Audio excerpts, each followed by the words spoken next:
Assalamualaikum warahmatullahi wabarakatuh. Waalaikumsalam warahmatullahi wabarakatuh. Alhamdulillahi wahdah, sadaqa wa'dah, wa nasara abdah, wa a'azza jundah. Wassalatu wassalamu ala man la nabiyya ba'dah. وعلى آله وصحبه ومواله لا حول ولا قوة إلا بالله أما بعد. Saudara-saudara kaum muslimin rahimakumullah, seperti kita maklum bahwa Allah Subhanahu wa taala menciptakan manusia dan jin untuk melaksanakan ibadah kepadanya. Manusia yang ingkar terhadap perintah ini dinamakan dengan orang-orang kafir. Sedangkan jin yang mengingkari perintah ini dinamakan dengan setan atau syaitan dalam bahasa Qur'annya. Kemudian dalam perkembangannya, jin-jin yang kafir yang dinamakan setan ini bersekongkol dan menjadi bala tentaranya iblis untuk menggelincirkan manusia dengan berbagai macam cara dan jalan dari hal-hal yang diridhoi oleh Allah Subhanahu wa taala. Adapun yang namanya iblis pada hakikatnya cuma satu saja, yaitu yang ingkar kepada perintah Allah untuk sujud kepada Nabi Adam alaihi salam. Iblis inilah kemudian yang menjadi sesepuh, raja, biang atau dedengkotnya para setan. Seluruhnya akan tunduk kepada komando iblis, akan taat dan setia kepada perintah iblis untuk mencari teman yang sebanyak-banyaknya guna menemani mereka di neraka nanti. Maka mereka pun melakukan satu proklamasi yang bisa kita baca dalam surah Al-A'raf ayat 16 dan 17, di mana iblis dengan tegas menyatakan, qala fabima aghwaytani la'aq'udanna lahum siratakal mustaqim. Wahai Allah, kata iblis, dari sebab engkau telah menghukum saya, dari sebab engkau telah mengusir saya dari sorga, maka saya berjanji akan menipu, akan menggelincirkan mereka, Adam dan keturunannya, dari jalanmu yang lurus. Apa jalan yang lurus? Tidak lain Islam ini. Dengan segala cara dan jalan, iblis dan bala tentaranya akan berusaha menggelincirkan manusia dari jalan yang lurus. Caranya bagaimana? Ayat ke-17 menjawab, "Tsumma la'atiyannahum min ba'di aydihim." Akan kami datangi mereka, akan kami goda mereka dari arah sebelah depan.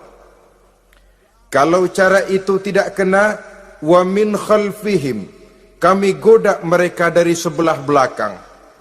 Andai kata cara itu pun tidak mempan, wa an aimanihim, dari arah sebelah kanan.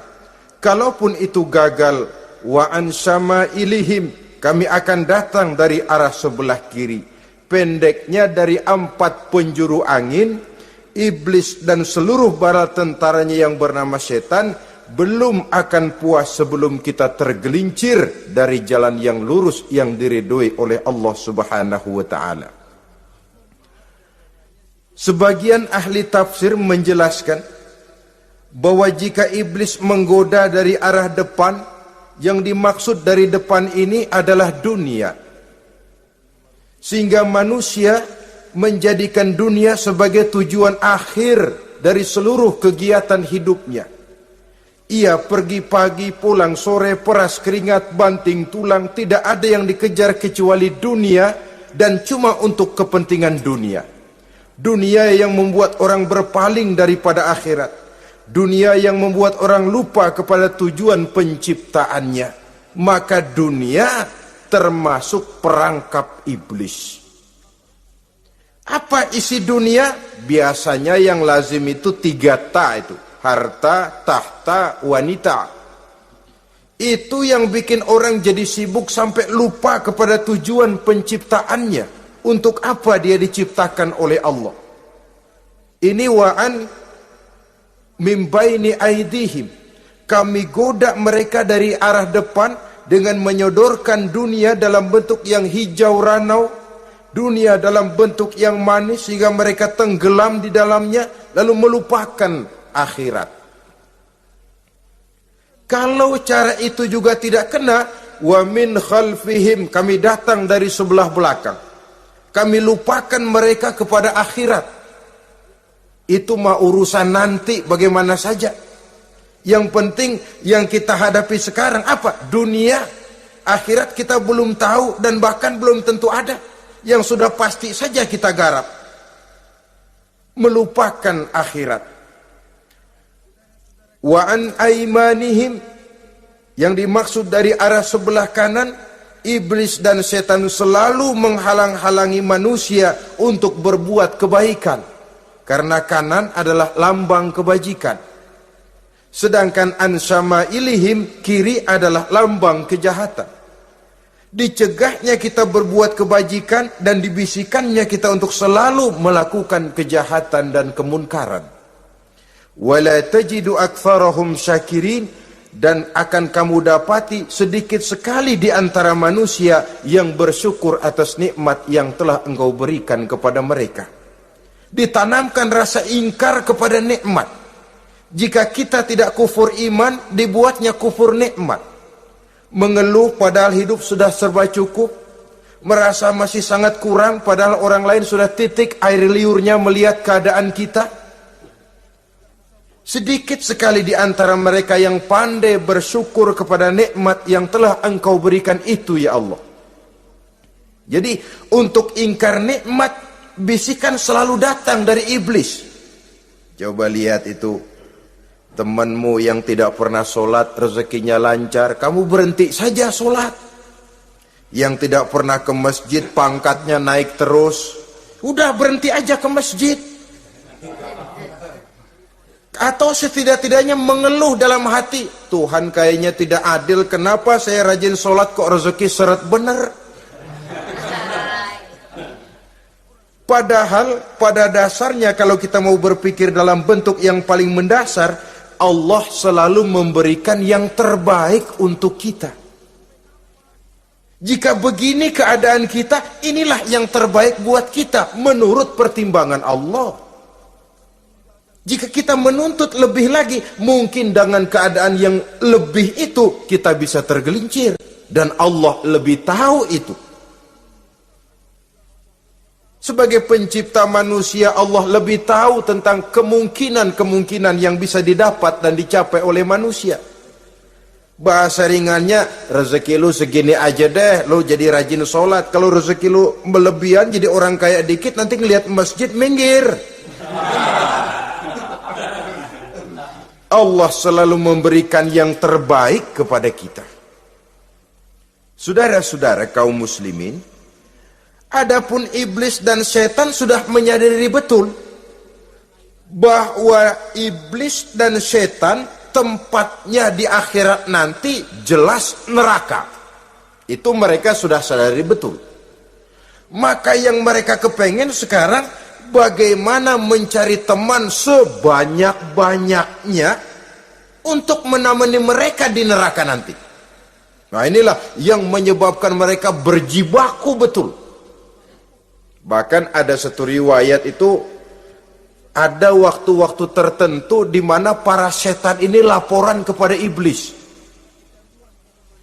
Kalau ada yang laporan gagal, bukan main marahnya si iblis ini selaku komandan. Kata setan, Pak, saya gagal menggoda si fulan karena imannya kuat. Goblok kamu. Dengan apa kamu goda dia? Dengan kedudukan. Dia tidak mau. tempuh dengan jalan lain, barangkali dengan harta. Kalau dengan harta tidak bisa, barangkali dengan wanita. Kalau dengan wanita tidak bisa, tempuh segala macam cara. Dan mereka yang laporannya enak, artinya berhasil menggoda banyak orang-orang beriman, itu konditenya naik. Bahkan mendapat semacam piagam penghargaan sebagai kadar militan daripada iblis.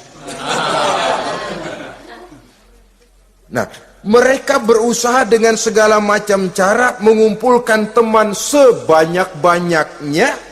Kalau mereka sendiri sudah tahu pasti, sadar nasib saya di akhirat nanti pasti masuk neraka, diazab dan disiksa oleh Allah. Cuma saya begini ini lantaran ulahnya Nabi Adam dulu.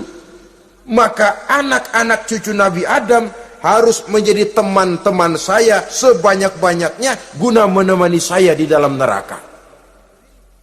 Oleh karena itu, pada kesempatan pertemuan saat ini, kita akan membicarakan siapa sih teman-teman setan itu. Diriwayatkan dari Wahab bin Munabbih bahwa pada satu hari iblis diperintahkan oleh Allah untuk datang kepada baginda Rasulullah sallallahu alaihi wasallam dan menjawab segala pertanyaan yang diajukan oleh baginda Nabi. Datang iblis dalam bentuk orang tua pakai tongkat. Jadi iblis itu bisa malih warna. Dia termasuk jenis makhluk halus toh. Seperti halnya jin dan malaikat, itu bisa malih warna sesuai dengan yang mereka kehendaki. Ketika datang, baginda Nabi bertanya, "Man anta?" Siapa kamu? Dia jawab, "Ana iblis." Saya iblis. Jujur. "Limadza ji'ta?" Mau apa kamu datang kemari? Kata baginda Nabi. Dijawab oleh iblis, "Innallaha amaroni an atika wa ujibaka an kulli ma sa'altani." Allah memerintahkan saya untuk datang kepadamu dan menjawab segala pertanyaan yang engkau ajukan kepada saya.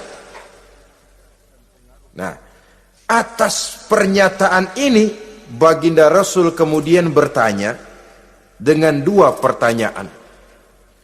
Pertanyaan pertama, iblis, "Kam ikhwanuka min ummati?" Ada berapa sih teman-temanmu dari golongan umatku? Dari golongan umatku, umat Islam ini, bukan orang lain. Kalau orang kafir sih sudah jelas, itu memang CS-nya iblis. Tapi dari umatku, siapa saja yang jadi teman-teman kamu iblis? Menjadi antekmu, menjadi alatmu sejak dari dunia sampai ke neraka nanti. Atas pertanyaan ini iblis menjawab, "Teman-teman saya dari golongan umatmu ya Muhammad, asyarun, ada 10 orang. Ada 10 orang yang merupakan teman-teman iblis dari dunia sampai ke neraka."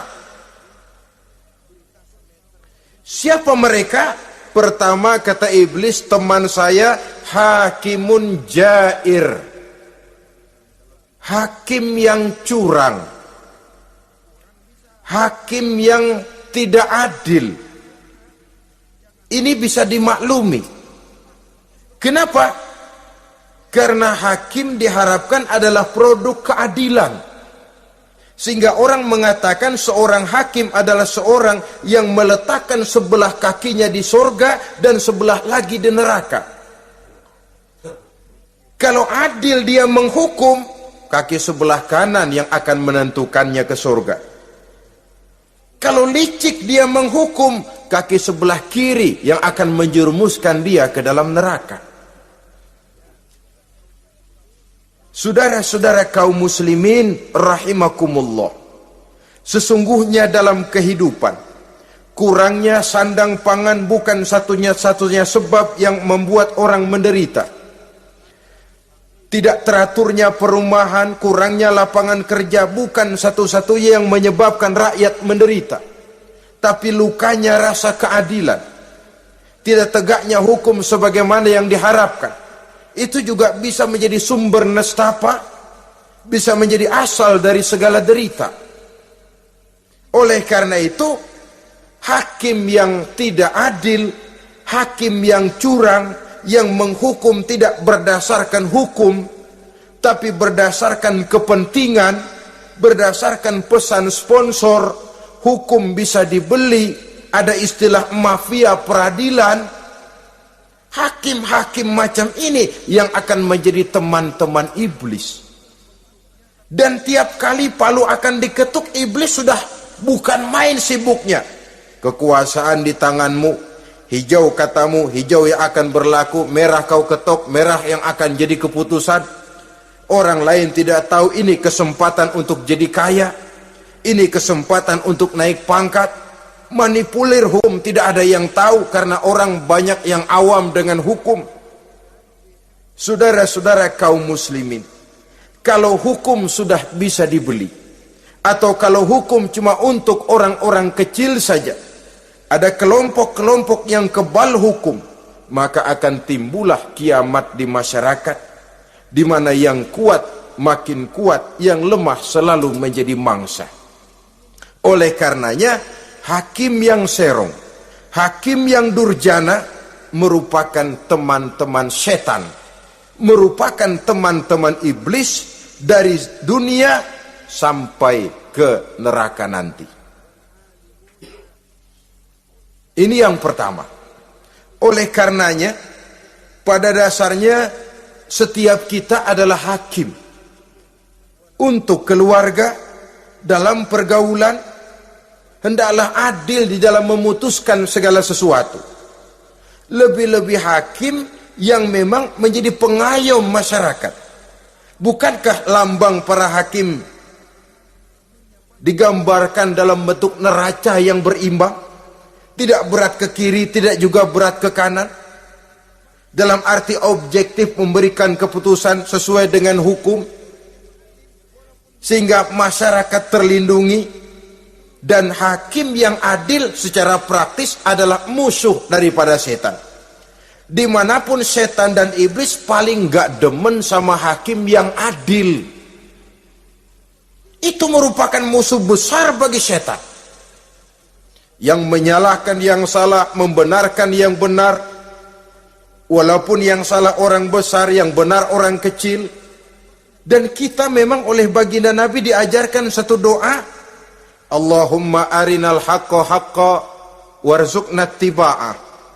Ya Allah, perlihatkan kepada kami bahwa yang benar itu benar. Sebab sering kita lihat yang benar jadi tidak benar. Ini memerlukan kekuatan batin. Yang benar tampakkan kepada kami kebenarannya ya Allah. Sebab sekarang banyak ketidakbenaran yang dikamuflase. Banyak ketidakbenaran yang diberikan lipstick, sehingga kelihatannya menjadi benar. Ini baik doa ini saya pikir dibaca oleh para hakim. Allahumma arinal haqqa haqqa. Ya Allah, perlihatkan kepada saya bahwa yang benar itu benar. Dan tidak cuma sekedar itu, warzuqni ittiba'ah. Berikan kekuatan kepada saya untuk mengikuti kebenaran itu. Sebab kadang-kadang terjadi juga dia tahu yang benar itu benar, tapi tidak punya keberanian moral untuk mengatakan bahwa itu benar.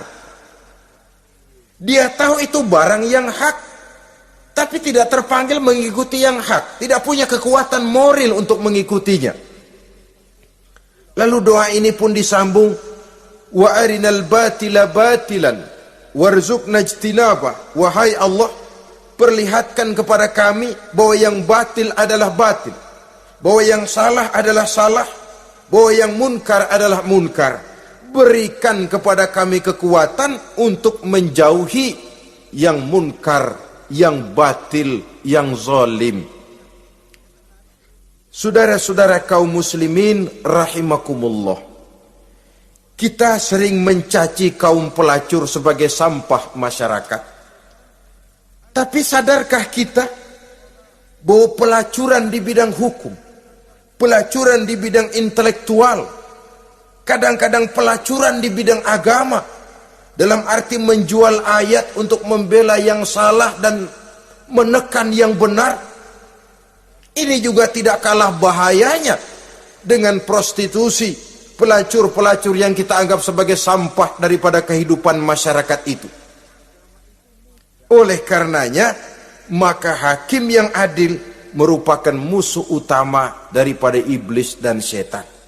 Mereka akan sibuk sekali kalau seorang hakim sudah berketetapan untuk melahirkan keputusan hukum yang seadil-adilnya. Ini yang pertama, teman setan adalah hakim yang nyeleweng, yang tidak adil. Yang kedua, teman saya, kata iblis, ghaniyun mutakabbir, orang kaya yang sombong. Orang kaya sombong itu teman setan. Orang miskin sombong itu lebih teman lagi tuh. Sebab ini sudah kelewatan. Kalau orang kaya sombong barangkali masih lumayan lah, memang kaya. Tapi kalau sudah miskin sombong, minta ampun. Orang kaya yang sombong adalah musuh iblis. Sebab pada hakikatnya tidak ada yang kaya dalam kehidupan ini kalau sudah bercermin kepada apa sih yang kita punya. Nabi Sulaiman karena merasa menguasai antara masyrik dan maghrib, satu hari pernah mohon izin kepada Allah. Ya Allah, saya mohon izin kepadamu untuk memberikan makan kepada seluruh makhluk-makhlukmu sekedar satu hari saja. Baik. Satu hari Nabi Sulaiman mau menjamin menanggung makannya semua makhluk. Karena merasa kaya. Baik, kata Allah. Lalu sibuklah Nabi Sulaiman mengadakan persiapan. Seluruh bala tentaranya, jin, binatang dikumpulkan, mengumpulkan makanan yang sebanyak-banyaknya, diatur di satu lapangan yang sangat luas. Sebab ini yang mau makan tentu tidak sedikit. Sudah selesai persiapan, kata Allah, sudah selesai Sulaiman? Sudah, ya Allah. Nah, aku mulai dari makhlukku yang paling di bawah, ikan. Ikan Nun dipanggil oleh Allah. Rezekimu hari ini mau ditanggung Sulaiman. Naik, makan. Naik ikan ini. Sekali makan seluruh persiapan habis. Goleng kepala Nabi Sulaiman, beliau sadar lalu sujud, maha kaya engkau ya Allah. Boro-boro nanggung makanan semua makhluk hidup sehari, ikan satu enggak keurusan. Ini baru sekali makan, bagaimana nambahnya? Jadi apa sih yang kita anggap kaya ini? Maka orang kaya yang sombong pada hakikatnya kacang yang lupa akan kulitnya. Tidak ada yang kita bawa pada saat kita terlahir ke alam ini. Sebagaimana juga tidak ada yang kita bawa pada saat kita meninggalkan alam ini. Harta kita akan pindah nama. Sebab itu yang perlu kita jaga pada hakikatnya tidak lain nilai-nilai iman. Sebab ini yang akan kita bawa. Cuma ironinya, karena iman itu abstrak, bukan benda. Orang yang kehilangan iman tidak pernah ribut. Sebaliknya karena harta itu materi, benda konkret, orang yang kehilangan harta cepat merasa, cepat ribut. Motor hilang, ribut. Kenapa? Motor itu benda, kelihatan. Duit hilang, ribut. Televisi hilang, ribut. Kenapa? Benda. Tapi kalau iman yang hilang, wah kelihatannya tenang-tenang saja, bah.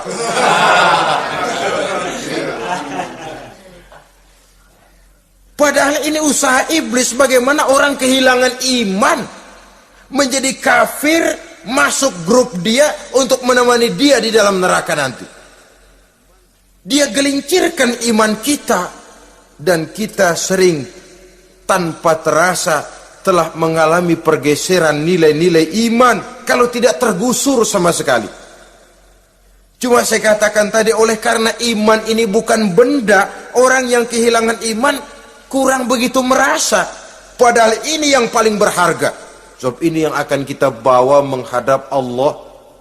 Orang itu kalau sudah yakhruju minad dunya bighairi iman, keluar dari dunia, meninggalkan dunia dan seluruh isinya, kembali menghadap Allah dengan tidak membawa iman, tempatnya jelas sudah. Itu yang paling kita khawatir. Pangkat jelas tidak kita bawa, harta benda akan pindah nama jadi milik ahli waris kita. Tiba-tiba iman yang cuma satu itu tempat kita bergantung, hilang juga dari diri kita. Dengan apa kita mau menghadap Allah? Dan kemalangan apa yang lebih besar dari orang-orang yang telah kehilangan iman pada saat dia menghadap Allah Subhanahu wa ta'ala.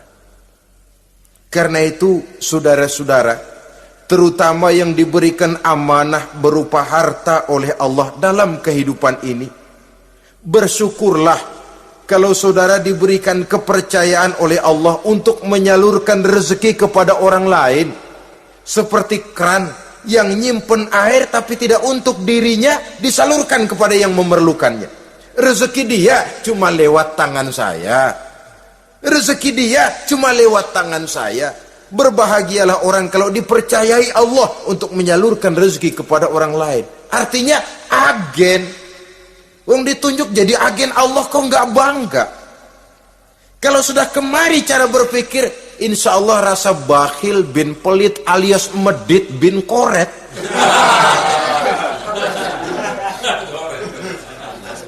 Itu insya Allah nggak ada. Kan kadang kita berpikir, yang nyari duit gue setengah mati, lu datang-datang mau minta aja pala lu. Kan itu toh kadang-kadang cara kita berpikir. Ya boleh jadi lalu terasa berat. Tapi kalau kembali kepada kesadaran, barangkali alhamdulillah rezeki dia cuma lewat tangan saya. Kalau saya nggak ngasih dia, barangkali nggak semudah ini saya dapat rezeki. Allah mudahkan rezeki saya karena saya sering membantu orang-orang yang memang memerlukannya. Andai kata saya nggak membantu mereka, belum tentu rezeki selancar ini. Tidak lalu enak aja, peras keringat gua banting tulang, pergi pagi pulang sore, lu datang-datang nada aja. Berbahagialah orang jikalau sekali lagi dia dijadikan agen oleh Allah untuk menyalurkan rezeki kepada mereka yang memang memerlukannya. Kalau tidak ke arah itu kita berpikir, yang timbul bakhil. Bakhil lalu bermegah-megah dengan hartanya, timbul kesombongan. Senang lihat orang susah, lalu dia sendiri dengan hartanya cuma to show only, pameran. Lewat di kampung, senang kalau orang melotot, lihat mobilnya yang serba mengkilap, sepatunya yang serba mahal. Senang kalau, wah, semua gaya hidupnya serba jet set, wah, wah, wah. Senang betul kalau melihat orang sudah serba bengong lihat keadaan dia. Timbul takaburnya, sombongnya, ngenyek kepada yang lain.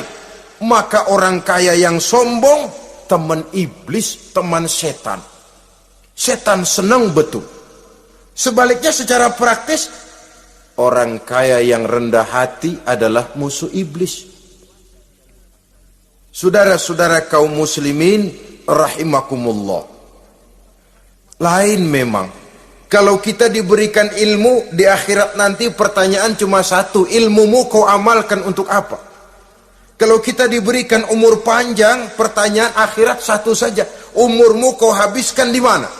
Tapi kalau sudah harta diberikan kepada kita, pertanyaan akhirat dua. Min aina iktasabahu wa fima anfaqahu. Hartamu kau dapat dari mana, kau belanjakan kemana? Depan belakang ditanya. Yang ketiga, teman iblis itu tajirun khain, pedagang yang berkhianat, baik kepada sesama teman pedagangnya karena ingin lebih maju dari yang lain. Terjadi persaingan yang tidak sehat di berbagai bidang bisnis,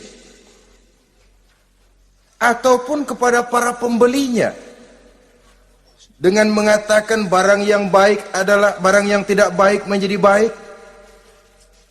Sebab pada dasarnya apabila kaum pengusaha sudah berkhianat, akan timbul kegoncangan ekonomi. Dan kegoncangan ekonomi dampaknya adalah melahirkan kelas-kelas kemiskinan. Kemiskinan merupakan satu perangkap iblis. Biasanya orang kalau udah melarat udah dekat banget sama kafir.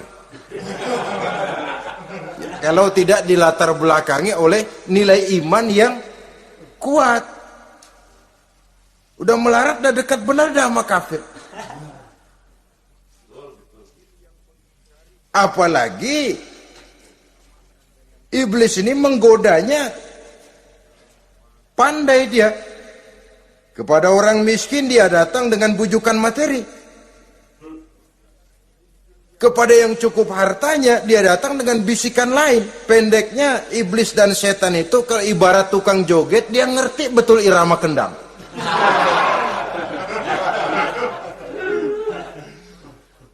Di mana kelemahan orang itu dia selidiki, dia pelajari, dari arah situ dia masuk. Dan secara strategi perang, iblis dan setan ini posisinya memang lebih menguntungkan daripada kita. Kenapa? Dia melihat kita, kita mah nggak lihat dia. Dia bisa pelajari kebiasaan dan kecenderungan kita. Kita nggak tahu kadang-kadang kelemahan kita. Dari arah itu dia masuk. Posisi dan strateginya lebih menguntungkan daripada kita. Saudara-saudara kaum muslimin rahimakumullah.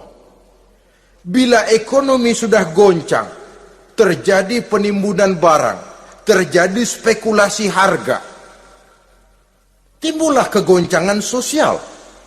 Dan dikala itu setan dan iblis pesta.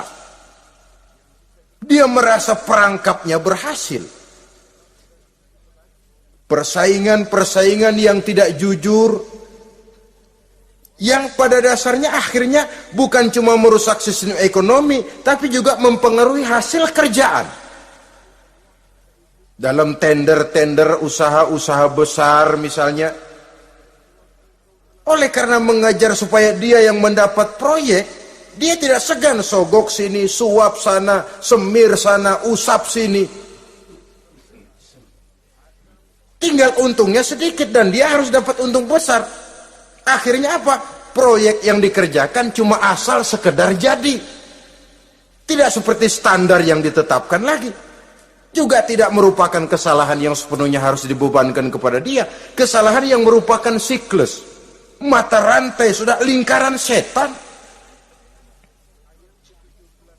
Itulah sebabnya sering saya ungkapkan, kalau manusia sudah jadi teman setan, lebih buas daripada bajing.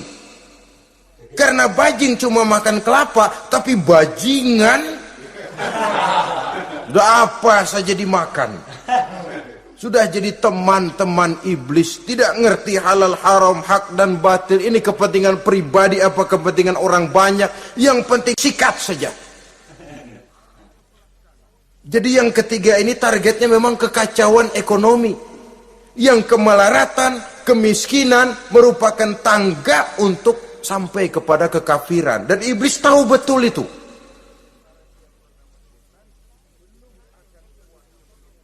Lain misalnya contoh yang diberikan oleh Rasul. Rasul kan pernah dagang di kala remaja itu. Membawa dagangannya Siti Khadijah. Kain. Beliau dagang kain. Berapa kain ini? Oh, kalau ini saya ambil dari Ibu Khadijah 25 rupiah. Saudara mau beli saya berapa terserah asal saya ada untungnya. Dan kalau modalnya 25, betul-betul beliau bilang 25. Jujur. Kita kan enggak, udah bohong campur sumpah lagi.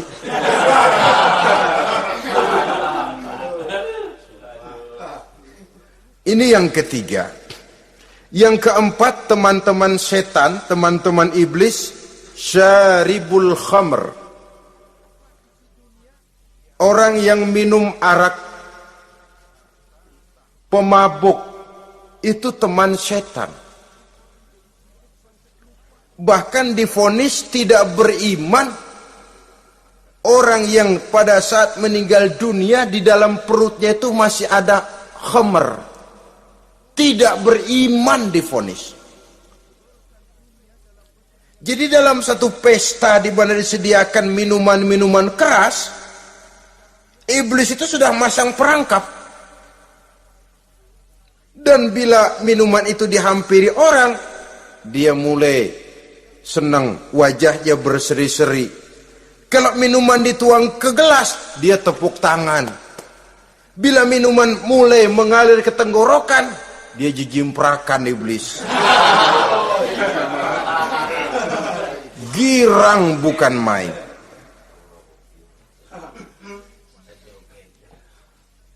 Saudara-saudara kaum muslimin rahimakumullah.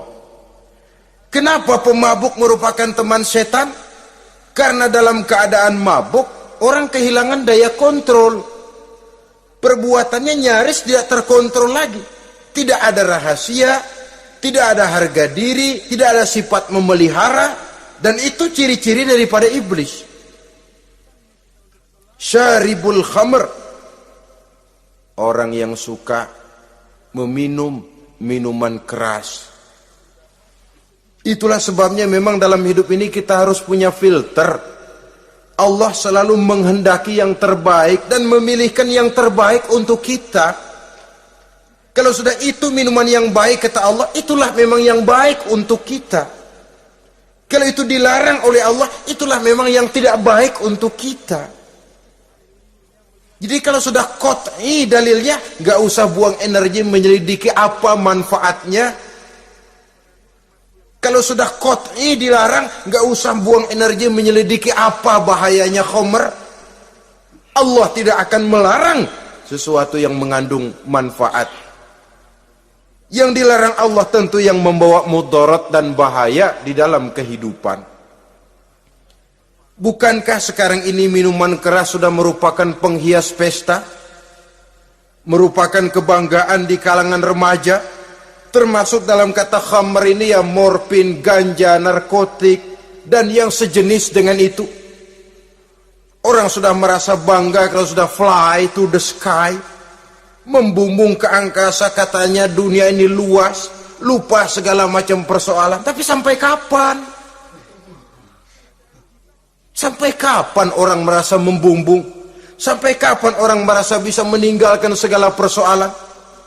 Sampai mabuknya selesai? Ya kalau gitu mabuk aja terus. Lalu apa artinya kehidupan ini? Mabuk kan gak ngerugiin orang lain. Kalau saya nyolong kan ngerugiin orang lain. Kalau saya korupsi ngerugiin orang lain. Kalau saya zina jelas ada orang lain yang dirugikan. Tapi minum khamar, siapa yang rugi? Uang-uang saya. Saya beli dengan uang saya, yang minum pun saya. Siapa yang rugi? Saudara, ini pemikiran sepihak namanya. Pertama jelas merugikan diri sendiri. Kesehatan terganggu, pertumbuhan IQ, ya, daya pikir jadi jumud bin beku. Tidak ada idealisme ke arah depan. Yang ada ya, yang dipikirkan ya, yang di depan hidungnya saja. Dan konon itu pada mulanya memang orang kan sifatnya cuma ingin tahu. Nyobain ketagihan. Ya kalau orang tuanya masuk golongan have, mampu. Ya, kalau orang tuanya termasuk ekonomi lemah, sedangkan kecanduan hal yang tidak bisa ditangguhkan. Orang yang sudah kecanduan minuman keras, Sekali dia tidak minum, sudah bukan main rasanya. Orang yang sudah biasa minum ganja, morfin, narkotik, satu kali dia tidak bertemu itu, sudah nggak keruan rasa. Orang tuanya tidak mampu, kenapa lalu nggak ngelamun yang negatif? Ya kalau dia keluarga have, orang tuanya masih ngelarang, dia bisa jual hal lain di rumahnya yang ada harganya. Tip dek kah itu, video kah itu, mobil kah digade dulu. Kalau di kampung, anak-anak muda yang menengah ke bawah, kenapa enggak ayam orang disamber?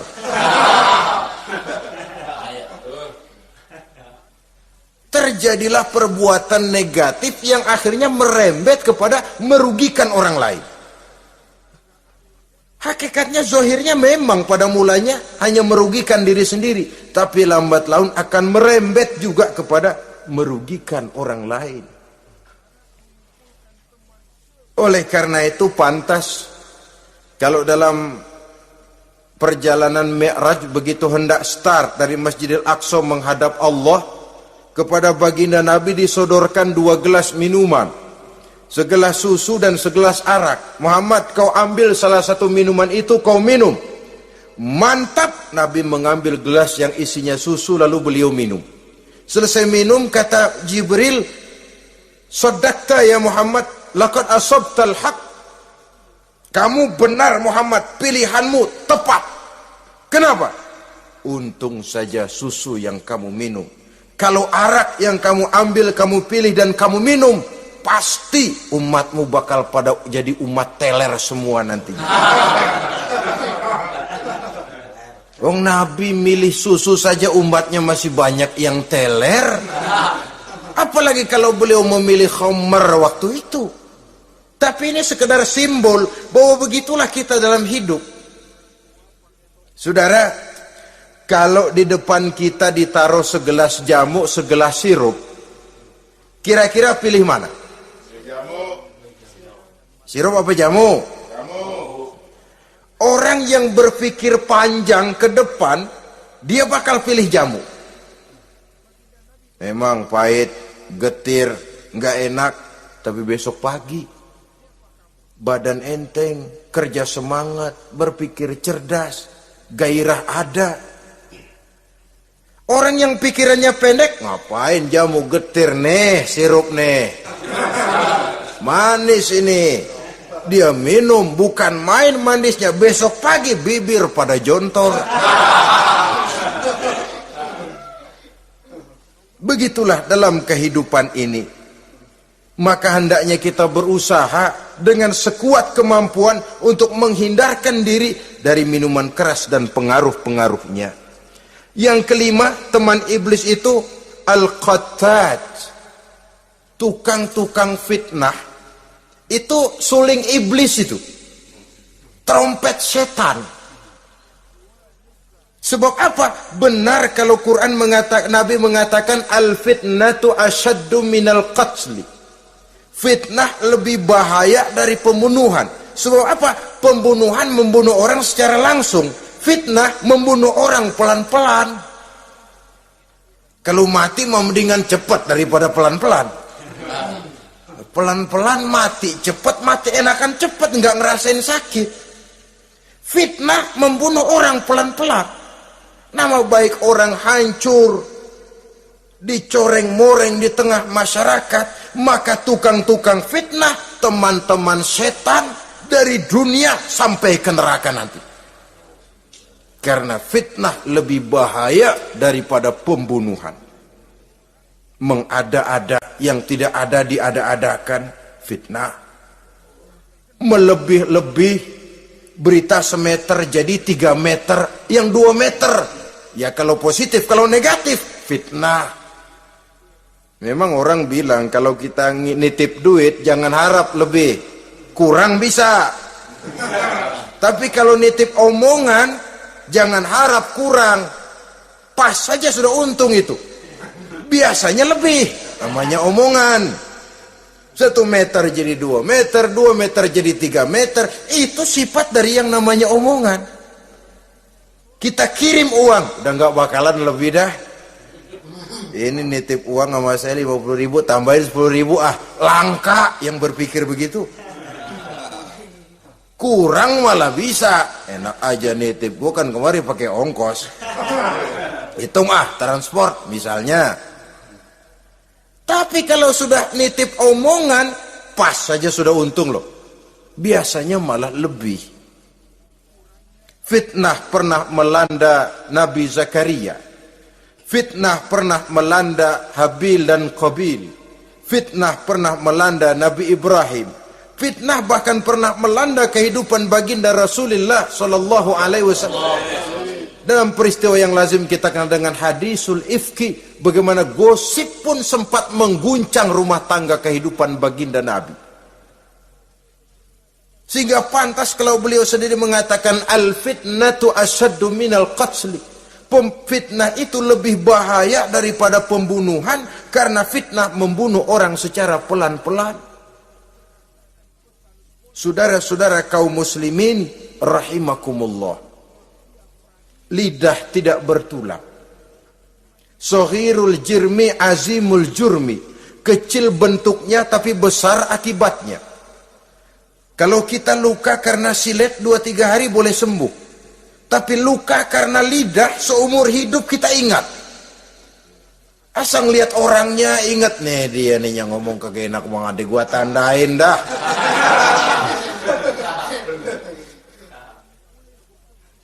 Itulah sebabnya pepatah bilang salamatul insan fi hifzil lisan.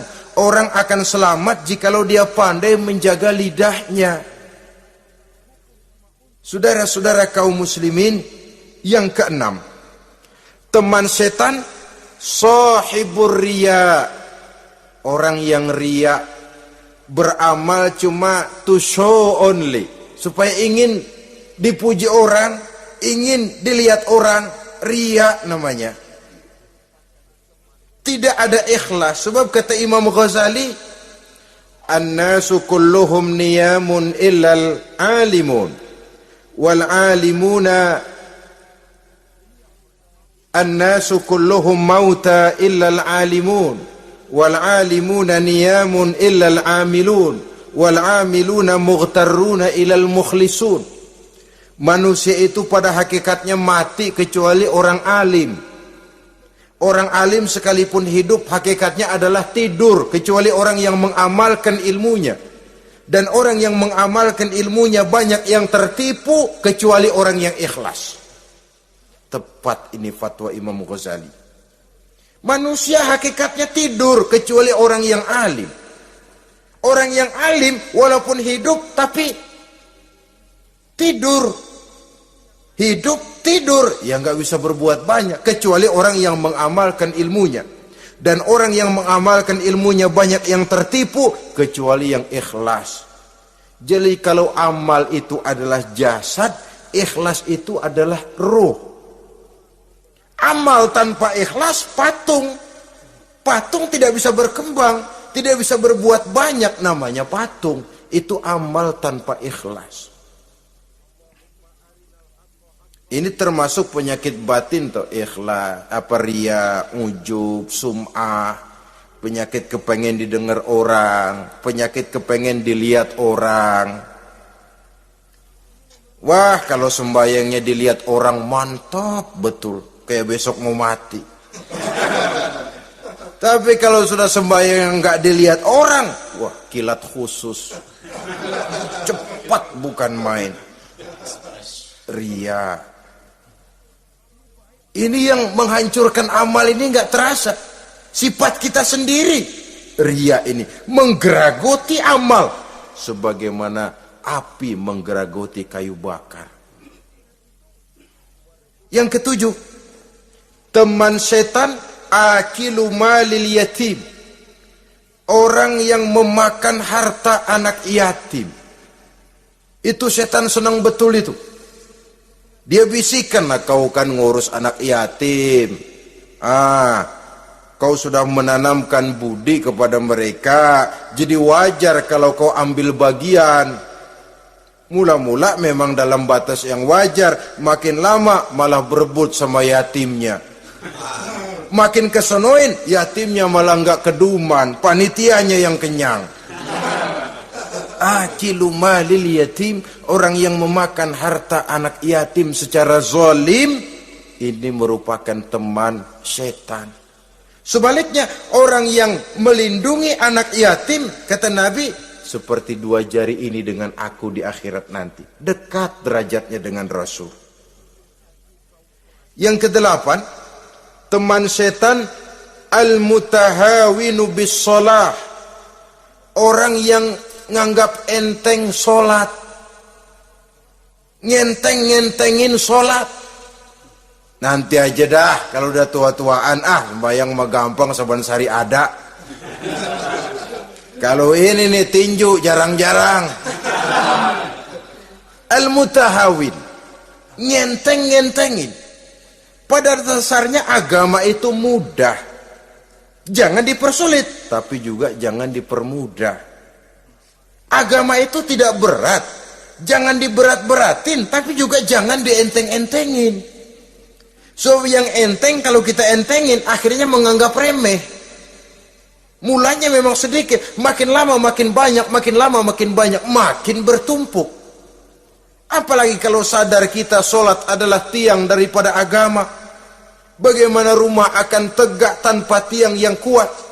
Bagaimana agama akan tegak dalam diri seseorang kalau sholatnya dia enteng-entengi? Jangankan yang sunnah, yang wajib saja. Kadang-kadang tutup lubang, gali lubang. Padahal itu merupakan tiang pokok. Rumah itu untuk kuat harus ada tiang-tiang tambahan. Tiang tambahan ini ya nawafil, ya rawatib, sholat-sholat sunnah itu. Itu untuk menjaga stabilitas temperatur batin kita kepada Allah. Al-mutahawinu bis shalah. Jadi kalau sudah masuk waktu, beduk misalnya berbunyi, azan berkumandang, iblis mulai menyebar bala tentaranya. Pasukan, siap.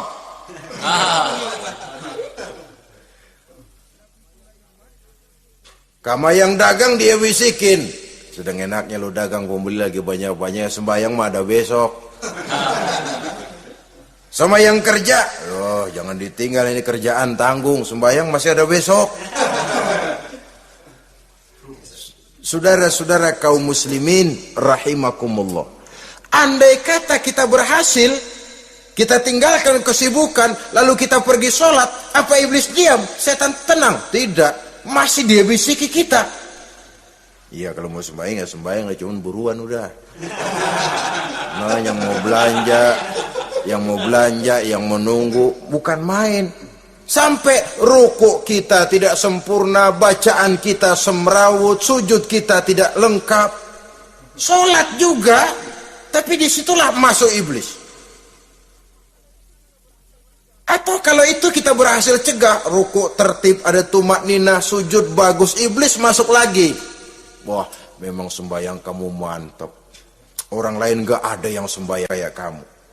Yang timbul apa? Ujub, sombong kepada diri sendiri. Begitu rapi sembahyang, lo ya pada kagak sembahyang, apaan lo? Gua nih. Itu sudah perangkap iblis. Jadi lewat segala macam cara dan jalan, kepada yang ibadahnya bagus ditanamkan rasa ujub. Kepada yang mau berusaha bagus ditanamkan sifat was-was, buru-buru. Saudara-saudara kaum muslimin, ini yang ke-8. Yang ke-9, mani'uz zakah. Orang yang enggan membayar zakat itu teman setan. Gak ada urusan sama zakat. Sayang-sayang harta dizakatin. Saudara-saudara, padahal zakat itu kata Nabi, zakku amwalakum biz zakat. Bersihkan hartamu dengan zakat. Jadi barangkali bercampur harta itu dengan sedikit yang tidak baik, bercampur dengan yang kotor. Zakat itu membersihkan yang lain. Kita misalnya dalam satu kelas punya murid 40 orang, 42 orang, ada 2 orang yang bandel, nggak ketulungan. Sudah segala macam cara kita perbaiki, nggak juga berhasil. Ini kan kalau nggak diatasi kan mempengaruhi yang teman-teman yang 40 orang. Untuk menyelamatkan yang 40 ini, nggak apa-apa yang 2 keluarin. Bikin pemecatan. Anak saudara, kami sudah tidak sanggup lagi mengajar. Dengan ini kami berhentikan dari sekolah yang kami pimpin untuk menyelamatkan teman-teman yang lebih banyak. Mengeluarkan yang 2 untuk menyelamatkan yang 40. Sebab kalau tidak ini nanti ngerembet, yang 40 ngikut jadi ngeres. Itu juga harta. Zakat untuk membersihkan yang masih tersisa. Yang terakhir, yang ke-10, teman setan, musuh, teman iblis, man yutilul amal. Orang yang terlalu panjang angan-angan. Penghitung bintang di langit. Yang hidup cuma ngitung jikalau. Wiridannya cuma jikalau.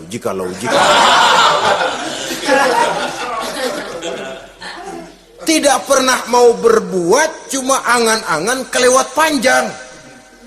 Yang ngelamun kan nggak ada sekolahan, ya siapa juga bisa ngelamun.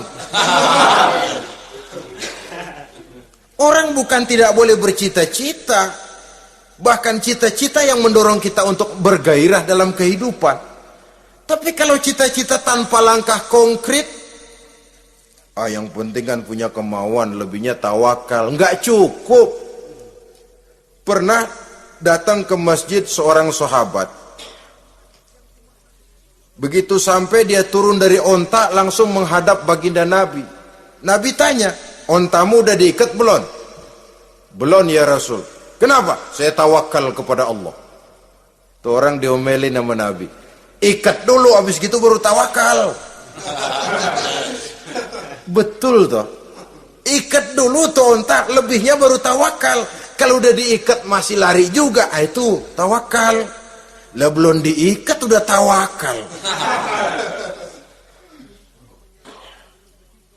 Orang yang terlalu panjang angan-angan, yang akhirnya kalau tidak merusak cara berpikirnya, akan mendorong dia kepada perbuatan yang negatif untuk mewujudkan angan-angannya itu. Macam misalnya ya, pakaian kepengen bagus, harta mau banyak, usaha ogah, kerja capek sedikit tidak mau, kepengen seperti orang-orang, lalu ngelamun. Kalau tidak jadi gila, ya merusak perbuatannya. Kan berapa banyak orang yang kepengen kaya gagal lalu jadi sableng. Kertas koran ditumpukin, dikantongin, dia kira gepokan duit. Hawanya duit udah banyak aja. Tulul amal, terlalu panjang angan-angan. Nah, saudara-saudara, kalau kita sudah tahu itulah teman-teman setan, teman-teman iblis, mari kita berusaha jangan termasuk salah satu di antara 10 orang yang menjadi teman-teman iblis ini. Lalu cara untuk mengatasinya bagaimana? Imam Al-Ghazali rahimahullah memberikan tuntunan. Pertama, untuk mengatasi perangkap setan, jangan sampai kita termasuk salah satu teman setan, zikrullah. Banyak ingat kepada Allah. Sebab Nabi bersabda, inna zikrallahi ta'ala fi janbi syaitan kal akillati fi janbi ibni Adam. Sesungguhnya zikrullah, zikir kepada Allah itu dapat menyakiti setan sebagaimana penyakit menyakiti lambung anak Adam. Jadi setan itu akan kurus kalau kita hantam pakai zikrullah. Setan tidak berdaya, lemah kalau kita hantam pakai zikrullah. Ingat Allah, selalu merasakan kehadiran Allah dekat dalam hidup. Itu senjata pertama. Dengan zikrullah, setan kurus. Kalau udah kurus, ya lemas, nggak berdaya ngadepin kita. Tapi kalau nafsu yang kita ikutin, kita umpanin tuh setan. Lah gemuk, begitu gemuk, makin berleluasa dia ngutak-ngatik kita. Yang kedua, jangan mendekati tempat maksiat. Sebab man hama haulal hima yusiku ayyaqa fi. Orang yang main di pinggir kali ditakutin kecebur di kali. Jangan mendekati tempat yang cenderung membawa kita ke tempat maksiat. Saudara-saudara, yang ketiga, mengosongkan perut. Dalam arti rajin puasa, puasa sunnah. Kata Nabi, inna syaitan yajri min ibni adam majrad dam fadayyiku majariyahu bil ju'. Setan mengalir dalam diri manusia seperti mengalirnya darah. Maka persempit jalan setan dengan apa? Bil ju', dengan memperbanyak lapar.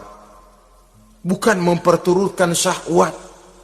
Pantas kalau Nabi bilang, saya adalah sekelompok orang yang tidak makan kecuali kalau kami lapar. Dan kalau kami makan, tidaklah sampai kekenyangan.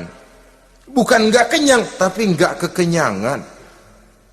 Yang terakhir kata Imam Ghazali, hendaknya kita selalu ingat bahwa tujuan iblis dan setan adalah menjerumuskan manusia, menyengsarakan manusia, supaya kita menjadi teman mereka di neraka nanti. Kalau ingat itu, insya Allah kita bisa mengerem diri. Nah, inilah saja yang dapat kita sampaikan pada pertemuan kali ini. Mudah-mudahan ada manfaatnya. Terima kasih dan mohon maaf. Usikum wa nafsi bitaqwallah. Wassalamualaikum warahmatullahi wabarakatuh. Waalaikumsalam.